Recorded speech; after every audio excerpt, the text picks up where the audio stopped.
Alors maintenant, on va plus s'intéresser à notre balise form ici. Pour l'instant, on sait qu'il faut entourer tous nos inputs, tout notre formulaire d'une balise form, et notamment si on écrit une balise bouton, ici ça va directement intégrer le fait que c'est comme si on avait écrit type submit, c'est-à-dire que quand on va appuyer sur le bouton, ça va envoyer les données qu'on a écrites. Voilà. Donc pas besoin de mettre de type submit quand on utilise un élément bouton directement. Hop, donc on revient ici, ça va prendre plusieurs attributs. Ça va prendre l'attribut action. En général, les données, on les envoie quelque part. On peut les envoyer sur une page .php pour les manipuler par la suite. Et donc voilà, ici, on va l'envoyer http://google.com. Ça va juste être pour voir un envoi de données classique avec des méthodes get et post, parce que j'ai pas envie de vous faire le cours PHP de A à Z juste pour comprendre comment manipuler des données avec un formulaire. Enfin, le cours serait 3 fois plus long et puis au final, on ferait plus trop de formulaires. Ici, on va vraiment voir comment créer des formulaires, les styliser, faire de la validation. Donc tout ça côté client. Donc ici ensuite on a l'action et on a la méthode, c'est-à-dire avec quelle méthode j'ai envie d'envoyer notre formulaire. On a les méthodes, les deux les plus connues sont get et post. Get, en général, on va demander des choses à un serveur, c'est-à-dire qu'on va lui envoyer des données, et notamment elles vont apparaître dans l'URL. Imaginons je suis sur le site Airbnb, je tape Berlin, voilà, j'ai envie d'aller à Berlin, tac, et donc ça va dire au serveur, ça va lui envoyer Berlin via l'URL, et lui, il va nous redonner des choses, il va nous redonner les dates qui sont disponibles, les appartements disponibles, etc. Et puis on va pouvoir les afficher. Ok ? Donc ça, c'est get, ça sert à prendre des données, à aller en demander pour en recevoir en général. Et ça va passer par l'URL, vous allez voir. Donc ici, imaginons, je renseigne mon prénom, Enzo, voilà, c'est tout ce que je veux renseigner. J'appuie sur F12 pour ouvrir la console. Je clique sur Network ici. Ça va être tout ce qui est réseau, donc toutes les requêtes HTTP, les images qui vont charger, etc. vont être ici. N'oubliez pas de cliquer sur All ici si vous n'y êtes pas déjà. Et donc maintenant on clique sur Envoyer. On va arriver sur google.com. Et donc vous inquiétez pas, les données ne sont pas envoyées vu que c'est sécurisé, enfin ils ne vont pas les recevoir. Mais ici on va voir que la requête a été faite. Et donc, notamment, on voit dans l'URL ici qu'on a prénom est égal Enzo. Finalement, c'est comme si sur le site Airbnb, on avait dit, voilà, j'ai envie d'aller à Rome, Madrid, etc. Et donc, on a fait une get request. Et si on descend tout en bas, on voit queryString parameter, donc c'est les paramètres qu'on a ici, prénom Enzo. Voilà, donc on a réussi à faire une get request.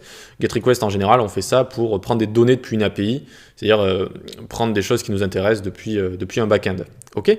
Ensuite, qu'est-ce qui se passe si, par exemple, j'ai envie de m'inscrire sur un site, par exemple? Et donc là, notre formulaire serait un petit peu plus raccord avec ça, c'est-à-dire je mets un nom, prénom, voilà, du texte, qu'est-ce que j'aime, etc. Eh bien, on va utiliser la méthode post. Post qui va plus servir vraiment pour envoyer des données quelque part, notamment pour une inscription.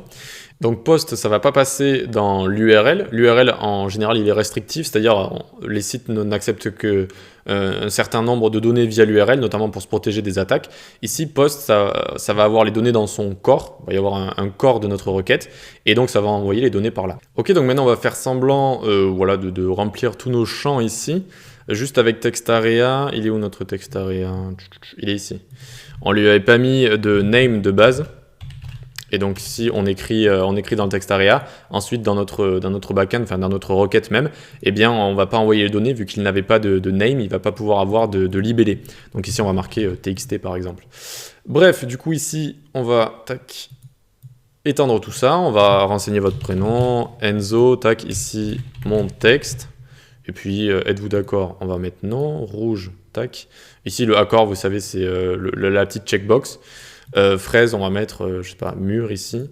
Et là, on va mettre mangue, comme ça, nickel. Et on va envoyer. Et puis, on va regarder avec F12 Network. N'hésitez pas à faire clear ici pour nettoyer tout ce qu'il y a déjà. Et puis, on fait envoyer. Donc là, c'est normal, vu que c'est une post request, il va vraiment même pas l'accepter du tout, il va pas accepter nos données. Tout à l'heure, la get request, certes, c'était écrit dans l'URL, mais c'était pareil, hein, Google n'avait rien accepté du tout, il nous avait rien donné en échange de notre get request, c'est normal. Et donc ici, si on clique sur google.com, on a la request méthode post, hop, et on descend ici, on a prénom, data, texte, mon texte, couleur, rouge. Donc cette fois, ce n'est pas dans l'URL, c'est envoyé dans le corps de la requête et ça nous permet, entre autres, de donner d'envoyer plus de données. Voilà. Surtout, quand vous avez des formulaires, etc. sur vos sites, veillez à ce qu'ils soient en HTTPS. Ça va vraiment empêcher des gens mal intentionnés de vous hacker, de vous attaquer sur certaines faiblesses de votre HTTP. Si vous n'avez pas HTTPS, c'est pas sécurisé, et notamment toutes les requêtes que vous allez faire, que ce soit POST ou GET, ils vont pouvoir avoir accès aux données qui sont envoyées. Donc, je ne vous dis pas s'il y a des numéros de carte de crédit ou des mots de passe, etc. Voilà, ils risquent d'être dévoilés. Donc, toujours travailler en HTTPS. De toute façon, maintenant, quand vous créez vos sites, c'est hyper important. Voilà, tâchez d'avoir votre site en HTTPS. Ok, ben voilà, maintenant, on va pouvoir passer à la suite, à la validation. La validation, qu'est-ce que c'est? C'est quand on écrit quelque chose, imaginons un numéro de téléphone ou un numéro de carte de crédit, etc. On accepte qu'un certain nombre de chaînes de caractères, de chiffres, de nombres, etc. Et donc, ça s'appelle la validation. Un peu comme quand vous saviez, on avait écrit input type email et qu'il n'y avait pas d'arrobase dedans. Par exemple, ça, c'est de la validation. Ok, donc on va voir ça un petit peu plus en détail dans les prochaines vidéos.